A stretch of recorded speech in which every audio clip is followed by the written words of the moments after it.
Meus irmãos, neste estudo conjunto em que nós estamos fazendo entre a sede e a congregação, nós estamos lá na nossa congregação estudando sobre a lei da perfeita liberdade. E quando nós falamos de lei e de perfeita liberdade, talvez para alguns isso soe como um contrassenso. Há pessoas que não gostam muito de estar seguindo leis. Mas o que nós queremos abordar com este tema é que existe um caminho para a liberdade. E o caminho para a liberdade, ele não é a anarquia, não é o seguir a vida conforme vier nas ideias, mas é justamente o caminho para a liberdade é a lei de Deus. E por que a lei de Deus? Porque a lei de Deus, ela vai demonstrar para todos nós que buscamos segui-las a nossa incapacidade, a nossa falha em conseguir cumpri-la. E nisto nós vamos encontrar aquele que a cumpriu cabalmente. Se por um lado a lei ela mostra o caráter de Deus, por outro lado a lei ela mostra a nossa incapacidade de plenamente cumpri-la.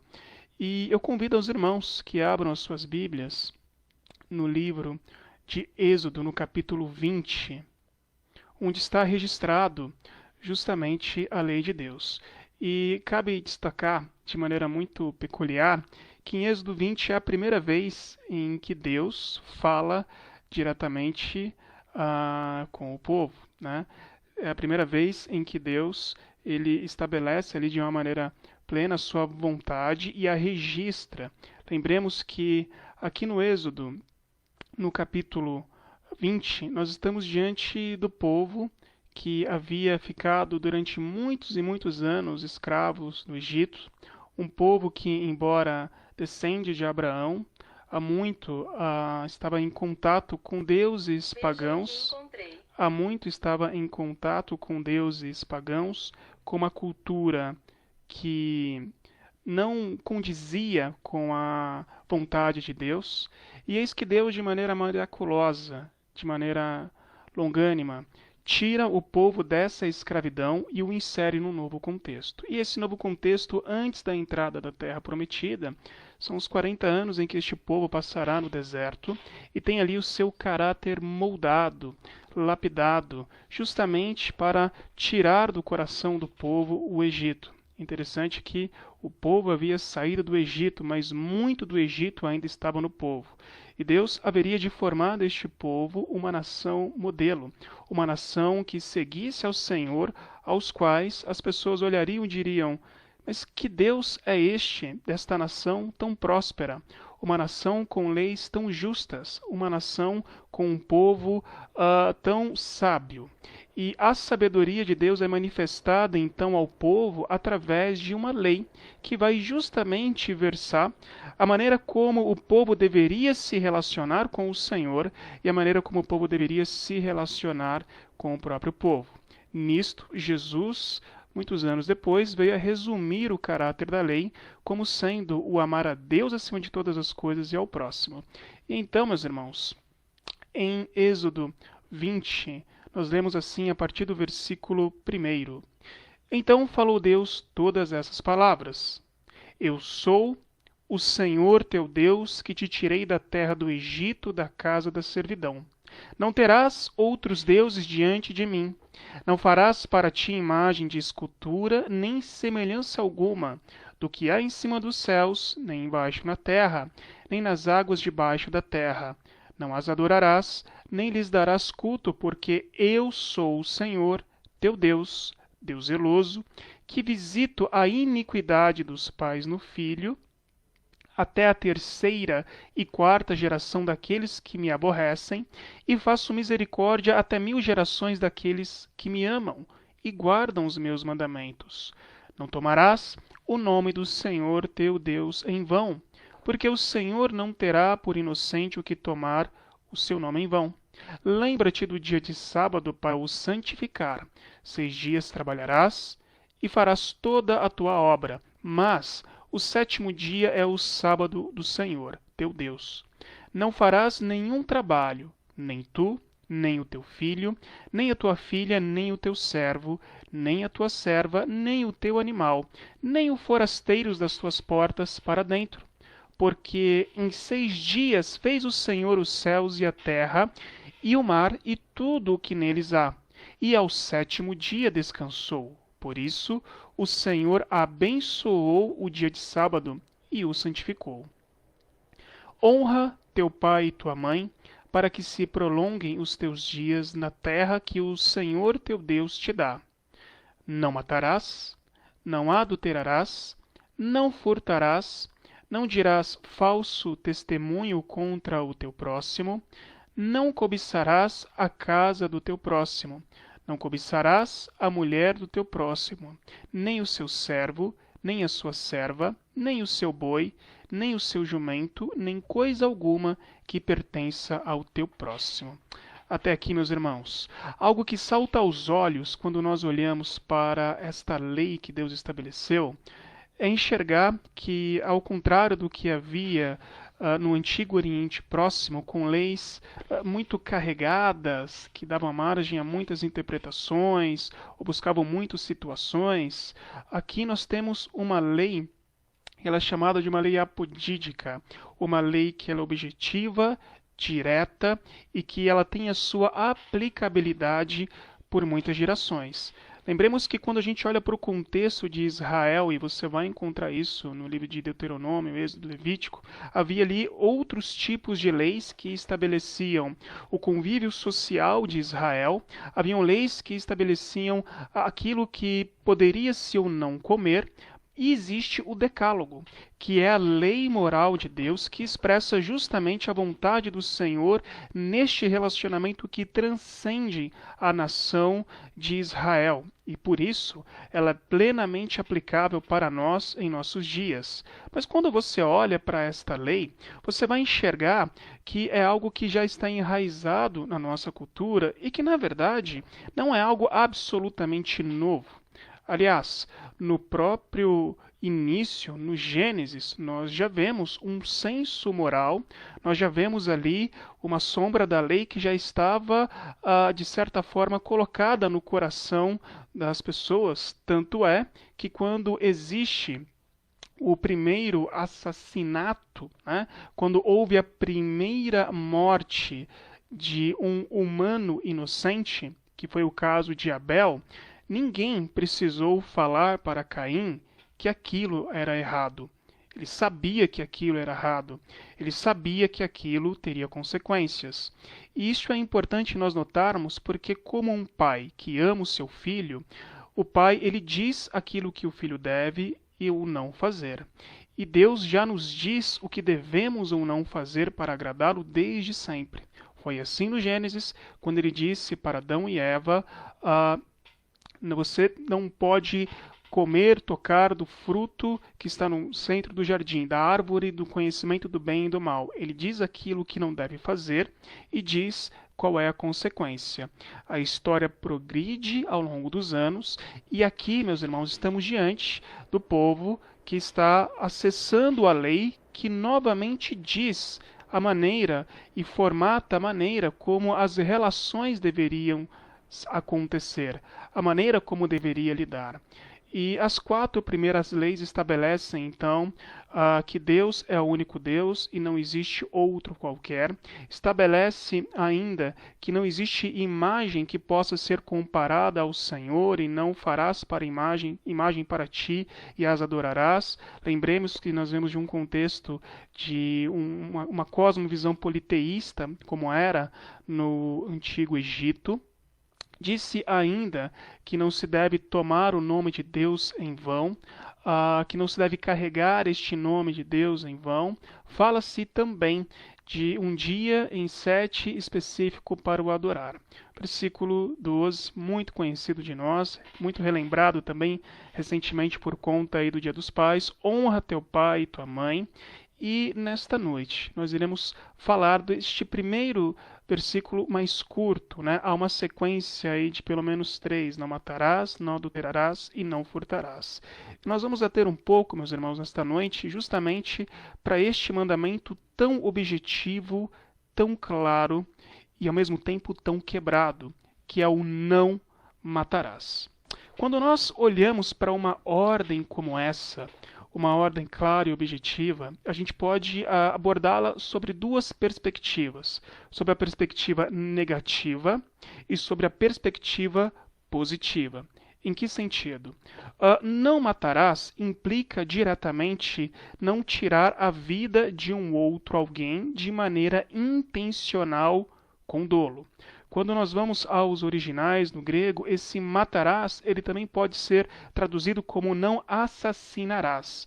Em outras palavras, não faça aquilo que Caim fez com Abel.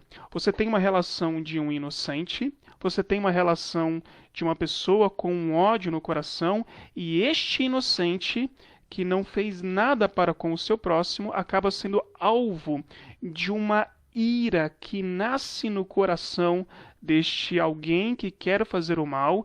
Esta ira, que é concebida na mente, no coração, ela toma forma, ela aumenta até que seja tirada completamente a vida do outro, ou seja, aquilo que há de mais importante. E para nós pensarmos no significado de matar alguém, assassinar alguém, tirar esta vida, a gente precisa lembrar o que de fato é a morte. Quando que a morte ela entra na história e quem é que estabelece a morte? Quem tem direito sobre a vida e sobre a morte? Se nós olharmos lá no início da história, Adão e Eva, assim como também a serpente, em alguma medida já tinham conhecimento do que era a morte. Afinal de contas, o Senhor Deus disse: olha, do dia em que você tomar desse fruto, tocar nessa árvore, certamente morrerá. E a serpente diz: não, não há de morrer. E o que foi a morte, senão o castigo dado por aquele que também concedeu a vida? O que concede a vida tem autoridade para tomá-la. O Senhor deu e o Senhor tomou, bendito é o nome do Senhor. E a morte entra na história não como um prêmio, mas justamente como uma punição. E nós lembramos daquele versículo que diz que o salário do pecado é justamente o quê? A morte.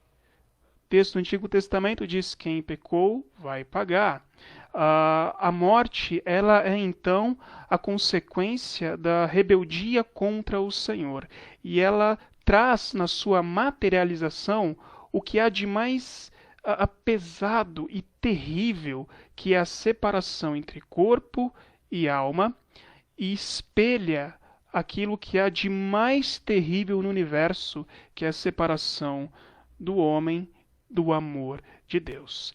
Eis então que a morte foi estabelecida como um castigo dado ao homem, porque este virou as costas contra o seu Senhor. E quem estabeleceu no princípio a morte foi o próprio Deus, como resultado, como consequência, como punição de que as pessoas lhe viraram as costas. A gente avança então um pouco mais para olhar não apenas esta implicação da morte entrando na história, como também o que acontece quando se tira a vida de um outro alguém. Há quem diga que enquanto há vida, há esperança. E nós sabemos, irmãos, que é nesta vida que nós podemos nos arrepender, é nesta vida que nós podemos buscar ao Senhor, é nesta vida que nós podemos confessá-lo como sendo o nosso Deus, e a partir disto, sendo recebido pelo Senhor, adentrar aos portais eternos do céu, quando nossa vida foi ceifada. Mas quando alguém comete um assassinato, quando alguém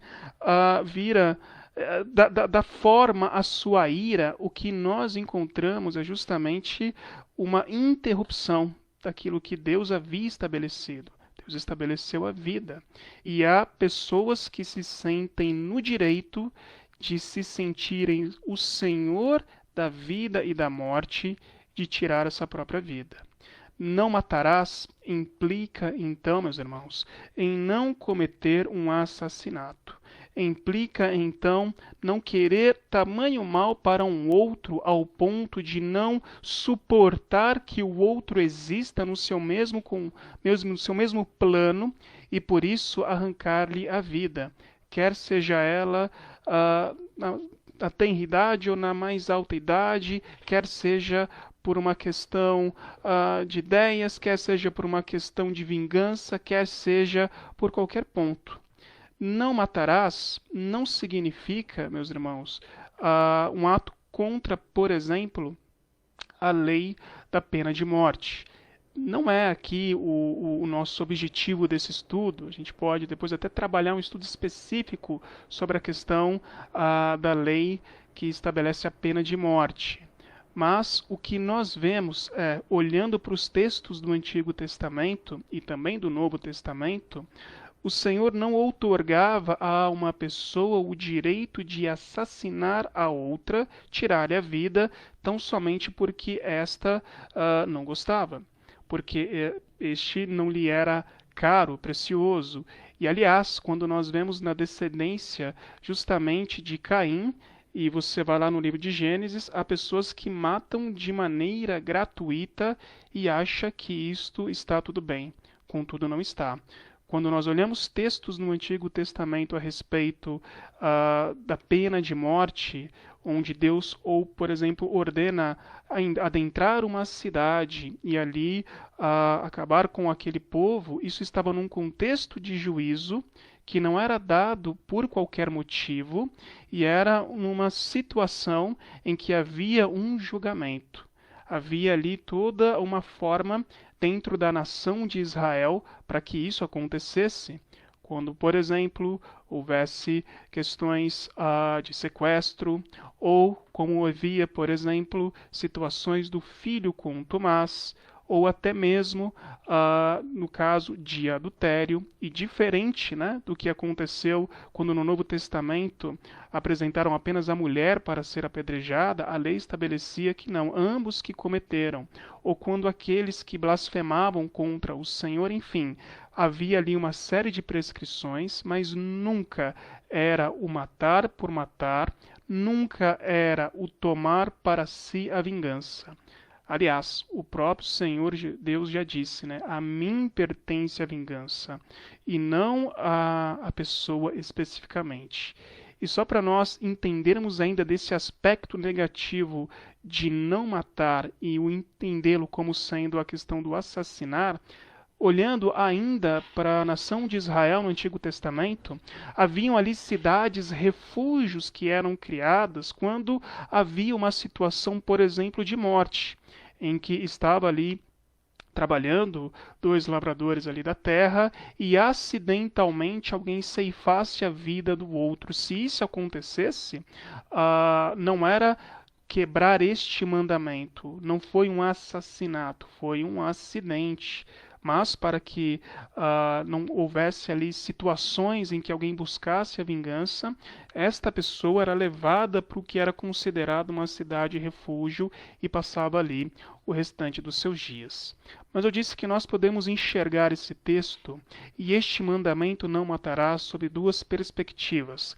A perspectiva negativa, que é justamente sobre aquilo que não se deve fazer, e existe a perspectiva positiva, o que implica não ser um assassino, o que implica não matar. É naturalmente fazer o oposto. Não matarás, não assassinarás, significa justamente ser um pró-vida, alguém que busca a vida, sustentar a vida, dar as condições e que se opõe justamente a questões de assassinato, que não se coaduna com uma prática hedionda como o assassinato, a morte, mas alguém que se manifesta justamente a favor da vida. E para dar um pouco mais dessa compreensão, meus irmãos, eu quero pedir aos amados que abram as suas Bíblias no Evangelho de Mateus, no capítulo 5, onde nós temos ali registrado nas palavras de Jesus algo a respeito deste mandamento não matarás, em que o Senhor ele amplia esta compreensão a respeito do que significa este mandamento.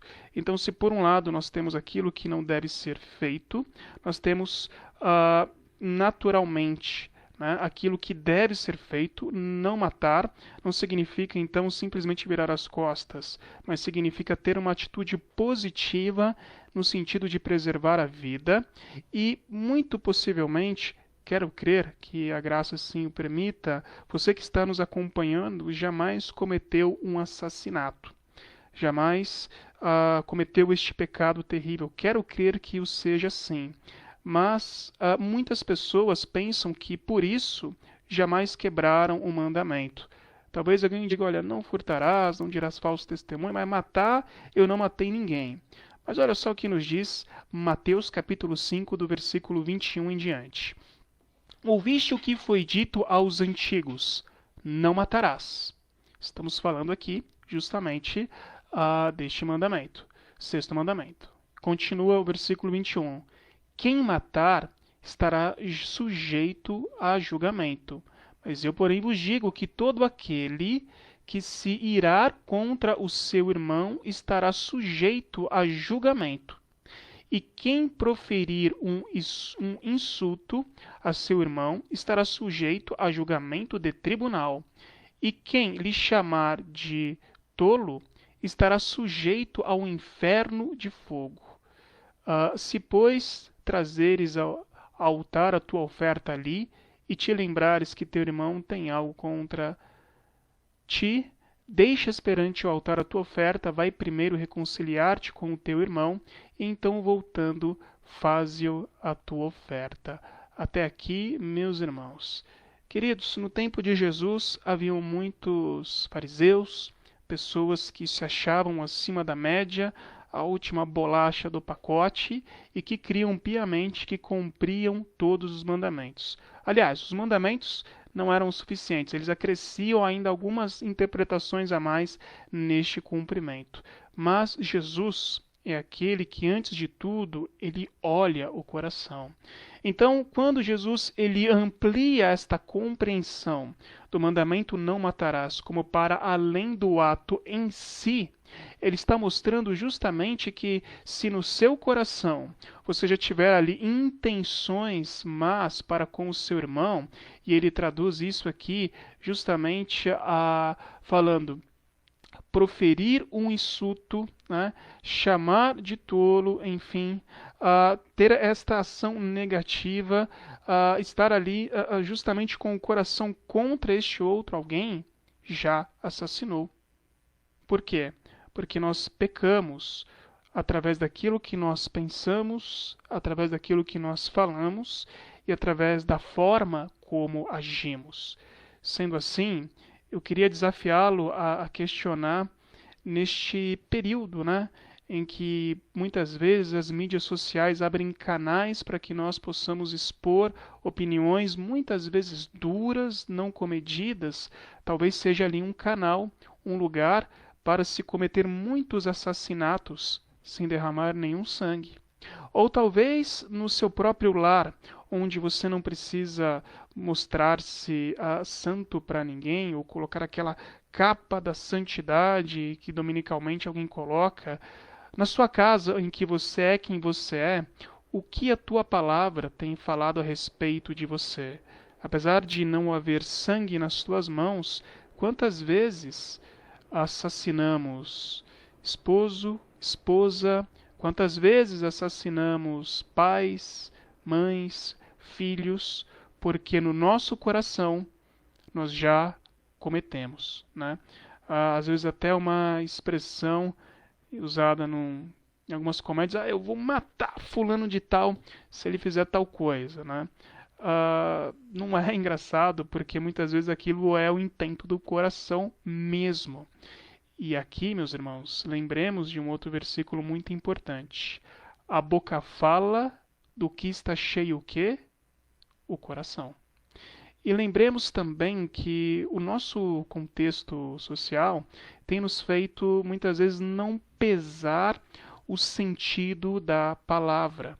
E infelizmente, numa geração como a nossa, em que a morte ela está tão próxima, seja por filmes, seja pelos jornais, seja pelas notícias na internet, muitas vezes isso se torna algo um pouco frio e as pessoas elas não medem as suas palavras para proferir para com a outra. Se a pessoa vendo uma TV não já se importa com a morte que foi ali noticiada, seja de quem for, e aquilo se torna algo tão frio, quanto mais falar algo terrível que expresse o desejo de morte. Mas lembre, Jesus não nos salvou para sermos pessoas que se omitem diante dessas questões e dessa questão tão importante. Não assassinarás é algo que Deus não nos deu opção. Aliás, não há nenhuma pré-condição no sentido não assassinarás se isso acontecer ou aquilo acontecer. Não, a lei ela é objetiva e direta. Não matarás. Tirar a vida é algo que pertence a Deus e não aos homens. E existem os meios pelos quais ele estabelece isso. Não assassinar é algo que nós devemos fazer. É algo que nós precisamos estar muito atento, mas não apenas no ato em si, mas no coração, na mente, nas palavras, aonde nós somos alcançados, nas redes sociais, nos grupos de WhatsApp, nas mensagens de SMS, nos e-mails, enfim. E, por último, não matarás implica sermos pessoas que estão a favor da vida, que vão fazer tudo aquilo que é possível para trazer vida. E lembremos que aquele que explicou justamente este mandamento aos seus, foi aquele que confrontou o coração daqueles que queriam apedrejar a adúltera, não queriam cumprir a lei, queriam assassiná-la e queriam justamente colocar Jesus em uma situação bastante complicada. Mas o Senhor que conhece o nosso coração e, acima de tudo, o Senhor que sabe que você já quebrou esse mandamento, ele cumpriu esse mandamento por nós, para nos dar vida e vida em abundância. Então, é por conta de Cristo Jesus que concebeu este mandamento de não matarás, mas sejais a favor da vida plena. É Ele quem entra na história para que tenhamos vida e vida em abundância. E a partir desta vida em abundância, que sejamos nós os propulsores, os declamadores de que existe vida em Cristo. Se de repente você que nos ouve cometeu um pecado como esse, há para você também perdão. Na cruz, quando Jesus estava ali de braços abertos, sendo assassinado diante de um julgamento injusto, havia um ladrão na cruz que era completamente culpado, e Jesus o perdoou. Então, até mesmo para alguém que comete um pecado como esse, que é terrível, mas também é terrível, adulterarás, furtarás e outros pecados, há esperança porque em Jesus há vida. E que sejamos nós, queridos irmãos, propagadores da vida que há em Cristo, a vida eterna. Quero convidar você, nesse instante, a que possamos orar ao Senhor, pedindo que Ele nos dê a real compreensão deste mandamento e que sejamos instrumentos nas mãos de Deus para propagar vida. Ó Deus bendito, te louvamos, porque de maneira tão maravilhosa o Senhor nos declarou a tua boa, perfeita e agradável vontade. É tua vontade que nós não matemos, que nós não façamos, que nós não quebramos esta lei, nem por pensamento, palavras e ações. E obrigado porque nesta noite o Senhor nos permite nos confrontarmos, sermos confrontados com esta realidade.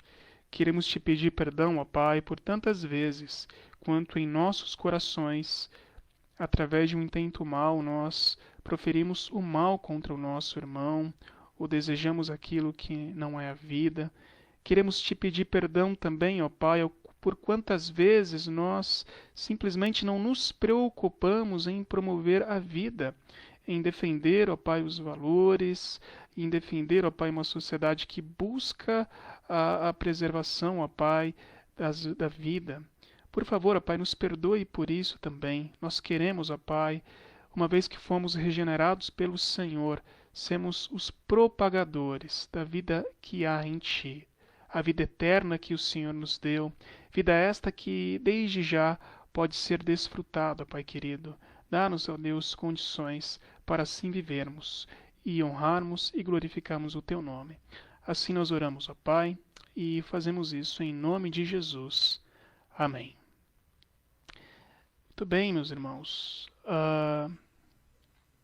Nós temos, ao longo dos nossos encontros, né, usado também de um período para nós buscarmos ao Senhor. O Deus que nos ensina a não quebrar o sexto mandamento, mas propagar a vida, também é aquele que tem nos abençoado e tem nos direcionado a buscá-lo, né? O Senhor Jesus diz que sem mim nada podeis fazer. E por isso nós buscamos o Senhor em oração, porque nele há vida e vida em abundância. Eu quero lembrar aqui de alguns pedidos, né? Nós temos orado pelo nosso querido e amado irmão Augusto, também nossa amada irmã Nete, que tem lutado contra um terrível câncer. Também o seu Carlos, que é o avô do presbítero Rafael, querido irmão, que está em enfermidade. Lembramos também da senhora Vera. Lembramos também de todos aqueles que estão enlutados. Temos vivido dias difíceis, né? Infelizmente, hoje, uma querida parente da nossa irmã Cíntia veio a falecer também. Nós iremos orar por essas famílias. Lembramos também, meus irmãos, pelo reverendo Co, que é o reverendo da Igreja Presbiteriana Água Viva, o qual tem lutado aí já ao longo de muitos e muitos dias. Lembramos por aqueles que estão carecendo de necessidades, quer trabalho, saúde, enfim, questões básicas. Nós vamos lembrar aqui também dos pastores, obreiros, vamos orar pelo nosso pastor, que estará aí de férias nessa semana. Lembrar também do projeto de plantação da Igreja Presbiteriana do Campanário. Lembramos do amado Senhor Odir, querido irmão, né, pai da Iesa, que também está neste momento lutando aí por sua saúde, na certeza de que Deus tem o amparado e tem cuidado.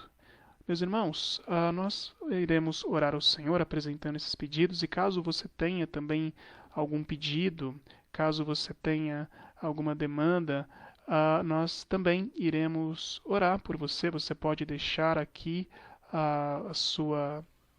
o seu pedido, né?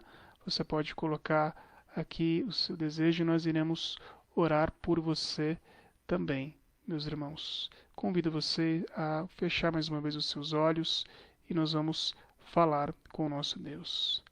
Pai querido, nós cremos que somente em Ti há vida e vida em abundância. E nessa certeza, ó Pai querido, nós obedecemos ao Senhor quando o Senhor diz que devemos trazer diante de Ti todas as nossas aflições, os nossos pedidos. Reconhecemos, ó Pai, então, antes de tudo, que somos pecadores e dependemos plenamente da Tua graça. Não temos condições de por nós mesmos, ó Pai, assumimos as rédeas da nossa vida e assim chegamos a um fim feliz. Nós necessitamos da direção do Teu Espírito que nos mostra o quanto precisamos de Ti e junto contigo, então, seguir esta vida e os desafios que nela nos são postos. Nós queremos assim, ó Pai, na certeza de que o Senhor ouve a oração dos Teus servos, lembrar desses amados irmãos que ora foram ditos aqui. Por aqueles que estão enfrentando os desafios na área da saúde, sabemos que Tu és um Deus de amor, bondade e aquele que tudo pode. Clamamos, ó Pai, que o Senhor venha supri-los as suas necessidades. Nosso desejo é que muito em breve, que tenham as suas enfermidades plenamente curadas e que possam gozar, ó Pai, de plena saúde. E pedimos, ó Pai, que o Senhor não apenas os alimente, os sustente pelas questões da saúde física, mas siga os sustentando, animando-os de maneira espiritual, para que a doença não venha a abater, ó Pai, a alegria que há em Ti, mesmo em meio a momentos difíceis, que possam olhar e se apegar ao Senhor. Lembramos ainda, Pai querido, daqueles amados irmãos que têm sofrido pela perda de um ente querido, que Tu mesma venha consolá-los, ó Pai, o Senhor que já experimentou a morte de um querido seu e que o Senhor mesmo chorou, ó Pai, Tu sabes o quão doloroso é esta separação. Mas pedimos a Deus que o Senhor venha confortar, consolar, fortalecer, auxiliar, ó Pai, neste momento de luto que é tão difícil. Lembramos, ó Pai, ainda pelo nosso Brasil, pelo nosso país, clamando as Tuas mais ricas bênçãos, ó Pai, sobre os governantes, sobre os políticos, sobre aqueles que são responsáveis pela segurança. Te pedimos, ó Pai, pelas áreas da economia, da saúde, que o Senhor venha, ó Deus, derramar a sua bênção sobre a nossa nação, ainda que não mereçamos, para que possamos viver dias melhores, que possamos passar, ó Pai, por essa turbulência que temos passado e que em breve todos nós possamos voltar à normalidade. Queremos ainda colocar diante do Senhor, Pai, os Teus servos que estão plantando igrejas em todos os lugares, quer no Brasil, quer fora do Brasil, quer em países em que há perseguição, em outros países. Que o Senhor venha, ó Pai, a sustentar a cada um, ó Deus, dando as plenas condições para avançar em seus ministérios. E lembramos, ó Deus, de maneira especial pelo projeto de plantação da Igreja Presbiteriana de Diadema no Campanário. Que o Senhor nos dê condições, ó Pai, para que possamos seguir ali servindo ao Senhor, proclamando as Tuas verdades. Lembramos pelo retorno presencial da nossa igreja, ó Pai querido, que o Senhor continue abençoando, nos protegendo de qualquer dificuldade, de qualquer enfermidade, e que possamos, ó Pai, muito em breve estarmos todos juntos, reunidos ali adorando ao Senhor. Ser com aqueles que neste momento ainda não podem estar presencialmente conosco, sustentando-os, consolando-os e renovando a alegria, ó Pai, de podermos servir a Ti, quer em casa ou fora de casa. Oramos assim, ó Pai, no nome de Jesus Cristo, nosso Senhor. Amém.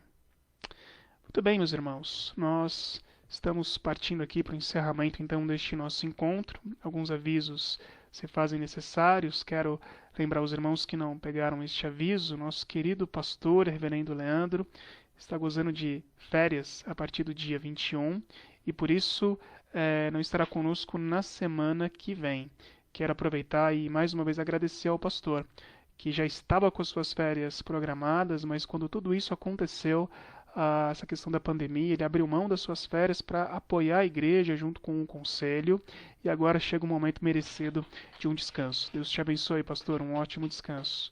Quero lembrá-los ainda, meus irmãos, das atividades da nossa igreja presbiteriana de Diadema aos domingos, tanto a escola bíblica dominical como o culto, assim também na igreja presbiteriana do Campanário de Diadema no Campanário, às 10h30 da manhã, temos lá o nosso estudo, lembrando que pessoas que se encontram na faixa de risco, né, não poderão participar presencialmente, mas haverá transmissão online, assim como na sede também, e na igreja do Campanário também, às 19h30, estaremos à noite servindo ao Senhor. No mais, quero lembrá-los de um aviso na igreja presbiteriana de Diadema no Campanário, que no próximo sábado, dia 22, às 19h30, nós teremos o nosso encontro de casais. Então, você que é casado, noivo, tem um relacionamento firme, é convidado a participar conosco. Deixe aqui a sua mensagem, interesse, que nós iremos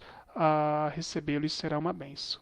No mais, amada Igreja do Senhor, que Deus abençoe a todos nós e nos dê um restante de semana em paz. Lembro ainda que amanhã, para os irmãos da congregação, temos o nosso de casa em casa virtual. Será certamente uma bênção, assim Deus nos permitindo. Um grande abraço, que Deus abençoe, irmãos.